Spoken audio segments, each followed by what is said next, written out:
अगर दक्षिण भारत की तरफ हम जाते हैं, जैसे छुआछूत के खिलाफ या टेंपल एंट्री के लिए बाबा साहब ने नासिक में सत्याग्रह किया, 1930 से 35 तक किया।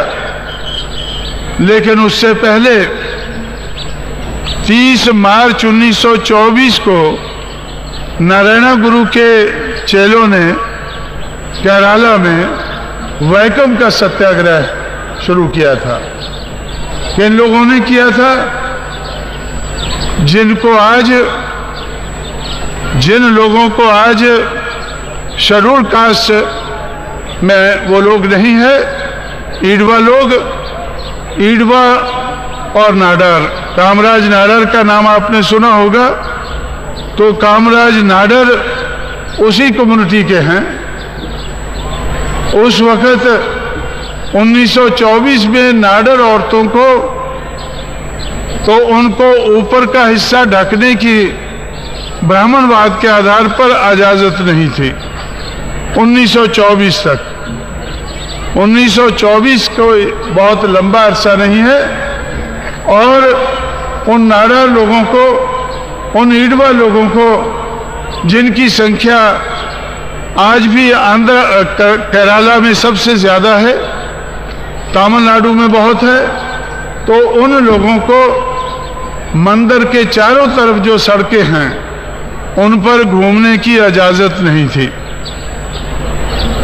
वैकम में जो मंदिर है उसके चारों तरफ सड़कों पर घूमने की इजाज़त नहीं थी। तो नारायण गुरु और उनके जो शागिर्द थे माधवन, उन्होंने कहा कि जिन सड़कों पर जानवर घूम सकते हैं, पेशाब कर सकते हैं, गोबर कर सकते हैं, कुत्ते घूम सकते हैं, कुत्ते पेशाब कर सकते हैं, उन पर हम क्यों नहीं घूम सकते हैं? जब नाडार लोगों ने, जब ईडवा लोगों ने ये बात कहनी शुरू की, तो शेड्यूल कास्ट में जो और गिराए गए लोग थे, पुलाया लोग, उन्होंने भी उनका साथ दिया कि हमें इधर घूमने की इजाज़त होनी चाहिए। उन्होंने सत्याग्रह किया।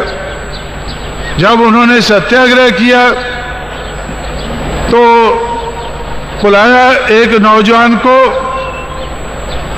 ये चूना जो आप पान में डालते हैं, ब्राह्मणवाद के आधार पर, कानूनी तौर पर उनकी आंखों में चूने से भर दी गई। वो उनकी आंखों में चूना भर दिया गया कि इसको ये सजा मिलनी चाहिए। वो बेचारा मर गया उधर, उसको तड़पा तड़पा कर मारा गया 1924 में। और ये पेरियार रामास्वामी नायकर, जिनको आज आप अच्छी तरह से जानते हैं, वो तमिलनाडु कांग्रेस के प्रेसिडेंट थे। तमिलनाडु कांग्रेस के प्रेसिडेंट थे। तो वो चलकर वैकम में आए, उन्होंने सत्याग्रह को बढ़ावा दिया। तो गांधी जी की देखरेख में उस वक्त कांग्रेस चल रही थी। तो गांधी जी ने उनसे कहा कि भाई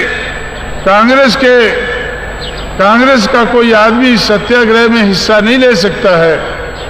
तब उन्होंने अपनी पार्टी को, कांग्रेस को छोड़कर और कांग्रेस के अध्यक्ष पद को छोड़कर उन्होंने वो सत्याग्रह को कामयाब बनाने में सहयोग दिया और सेल्फ रिस्पेक्ट मूवमेंट शुरू की। मान और सम्मान के साथ हम लोग रह सकें, इस किस्म की लहर उन्होंने शुरू की। तो 1925 में 600 दिन के बाद वो सत्याग्रह कामयाब हुआ। नाडार लोगों को, ईडवा लोगों को, पलाया लोगों को मंदिर के बाहर सड़क पर घूमने की इजाज़त मिली। तो इस किस्म का जो सामाजिक परिवर्तन के लिए देश के कोने कोने में जो संघर्ष हुआ है, मैं ये समझता हूँ कि हमें उस सारे सबक से, सारे संघर्ष से सबक सीखना चाहिए और सबक सीखकर उस सारे संघर्ष से सबक सीखकर और हमारे बुजुर्गों के संघर्ष से जो विचारधारा बनी है उस विचारधारा को अपनाकर तो हमें ब्राह्मणवादी समाज व्यवस्था में परिवर्तन लाना होगा।